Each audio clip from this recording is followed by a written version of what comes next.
O ministro Alexandre de Moraes colocou Jair Bolsonaro em uma verdadeira saia justa e fez ele falar sobre a minuta do golpe frente ao Brasil. Pois é, o ministro fez questionamentos cirúrgicos e deixou Jair Bolsonaro sem saída. E qual foi a saída de Jair Bolsonaro? O que ele respondeu? Vocês vão ver nesse vídeo, mas é ridículo. Vamos ver tudo isso na íntegra, mas antes convido você que é novo aqui no canal, que aproveite esse momento para se inscrever, ativar o sininho das notificações e deixar o seu like no vídeo. Curte aí. Além de se inscrever e receber os vídeos em primeira mão, você também ajuda o canal a levar o vídeo a mais e mais espectadores aqui no YouTube. Então se inscreve e deixe seu like. Dito isso, veja a vergonha alheia que Jair Bolsonaro proporcionou ao responder sobre a minuta do golpe.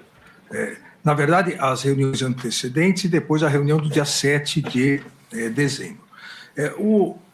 O senhor se reuniu com o seu ex-assessor Felipe Martins, né? O Felipe Martins, com um advogado que foi levar estudos sobre o artigo 142 e uma minuta de decreto com considerandos, uma minuta que previa a quebra da normalidade democrática? Para tratar de minuta, não. Eu lembro que ele esteve lá, foi várias vezes, teve no Alvorada, foi uma vez só não. Raras vezes conversei com ele. Ele não é uma pessoa adequada para tratar de minuta, seja qual for. Ele que o senhor diz? O Felipe Martins. Felipe Martins. Se bem que eu digo uma coisa, né? Quando se fala em minuta, dá a entender que é uma minuta do mal. Da nossa parte, tá? Quando se fala em minuta do mal, conspiração, né? Eu sempre tive o lado da Constituição. Então, eu refuto qualquer possibilidade de falar em minuta de golpe ou uma minuta que não esteja enquadrada dentro da Constituição brasileira. Mas essa minuta, esse documento que o senhor conversou com eles, continha o quê? Não conversei sobre essa minuta, foi bater um papo lá apenas. Teve um padre presente também, não lembro o nome dele. Era comum padre, pastores iam orar lá na Alvorada, e eu atendia todo mundo. Muitas vezes entrava uma pessoa lá e no carro tinha mais 3 ou 4. E nem sempre eu atendia todo mundo. Geralmente estava na parte domiciliar, que é de cima, e às vezes eu descia para atender essas pessoas lá embaixo, que era o escritório da presidência. Não fiquei na presidência, não teria tido um montão de problemas se estivesse lá, dada a minha erisipela, que me vitimou por aproximadamente 20 dias.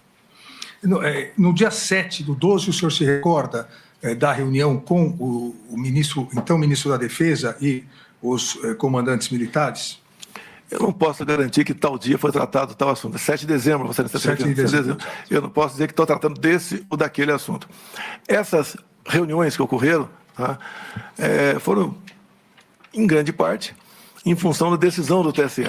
Quando nós peticionamos o TSE sobre possíveis vulnerabilidades, no dia seguinte, não foi acolhido, não se discute nada mais além disso, e nos surpreendeu uma multa de 22 milhões de reais.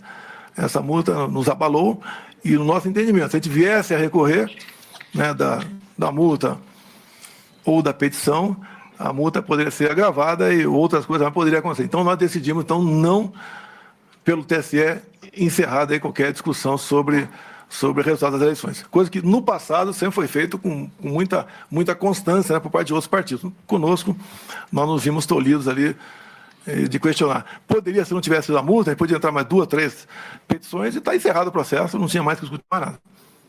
Agora, o senhor não se recorda da data, mas o senhor se recorda dessa reunião com o ministro então ministro Paulo Sérgio, o comandante Freire Gomes e o almirante Garnier? Olha, o que foi conversado nessas poucas reuniões, que teve reunião para tratar de outros assuntos. Por exemplo, tratamos de GLO, porque os caminhoneiros estavam parando na iminência de parar sobre o que poderia acontecer com aquela multidão em frente aos quartéis. Então, teve reunião para tratar exclusivamente desse assunto. Conforme falou o Freire Gomes, talvez tenha sido nessa reunião, nós estudamos possibilidades outras dentro da Constituição. Ou seja, jamais saindo das 4 linhas. Como o próprio comandante Paulo Sérgio falou, que tinha que ter muito cuidado na questão jurídica, porque não podíamos fazer nada fora disso. Obviamente, a gente sabia disso. Em poucas reuniões, abandonamos qualquer possibilidade de uma ação constitucional. Abandonamos e enfrentamos aí o ocaso do nosso governo. O réu colaborador, Mauro Cid, diz que ele estava presente na reunião com o senhor, com o assessor Felipe Martins e, como o senhor lembrou também, numa das reuniões, um padre estava presente E nessa reunião foi-lhe apresentado uma minuta, um documento com vários considerandos e algumas previsões, e o senhor teria, aqui entre aspas, nos termos utilizados pelo réu colaborador, o senhor teria enxugado essa minuta, esse documento, tendo feito algumas alterações. O senhor se recorda disso? Eu queria ter acesso a essa minuta. A minuta está nos autos. Mas não tem um cabeçalho e nem um fecho. Deve ter os considerandos ali apenas. Tá? Isso foi colocado numa tela de televisão e mostrado de forma rápida ali. Mas a discussão sobre esse assunto já começou sem força, de modo que nada foi à frente. A ideia que alguns levantavam seria um estado de sítio, por exemplo. Até ouvi o ministro Fux questionando o coronel Cid aqui, se foi assinado ou não. Estado de sítio, né, como reza a nossa Constituição. Primeiro, o senhor tem que ter um fato, obviamente, né? E depois convocar os conselhos da Defesa e da República, coisa que não foi feita. Então, quando alguns falam que foi dado o início é a convocação dos conselhos. Quem compõe esses conselhos? Presidente da Câmara, presidente do Senado, o líder da maioria na Câmara e no Senado, o líder da maioria, indicados pela população, alguns ministros. Ninguém foi convocado para participar de uma possível início de uma proposta de sítio.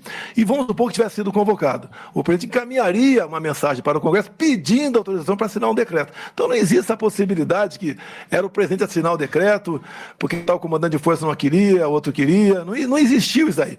O que existiu na prática foi, como nós fomos impedidos de recorrer ao TSE com preocupação de uma penalidade mais alta do que ocorrida aquela de, se não me engano, 23 de novembro, nós buscamos alguma alternativa na Constituição e achamos que não procedia e foi encerrado. Agora, em função disso, apesar dessas reuniões, a não ser essa do dia 7, talvez aqui, todas as demais serem reservadas, eu, minha defesa e 2 ou 3 comandantes, as ilações, o que estava tentando tratar lá dentro, corria solto. Então, a gente lamenta as ilações, mas em nenhum momento eu, minha defesa ou os comandantes de força, sequer pensamos em fazer algo ao arrepio da lei ou arrepio da nossa Constituição.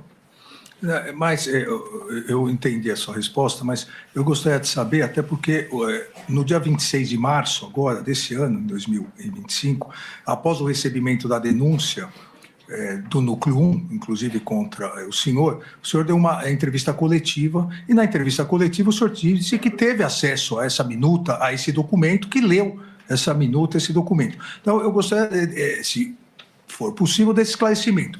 Chegou uma minuta, um documento, um esboço, como o senhor queira chamar, por parte do assessor Felipe Martins, o senhor teria enxugado, alterado alguma coisa e teria, nessa reunião do dia 7, mostrado ao comandante, ao almirante Garnier, ao ministro, então, ministro Paulo Sérgio e ao comandante Freire Gomes? Não procede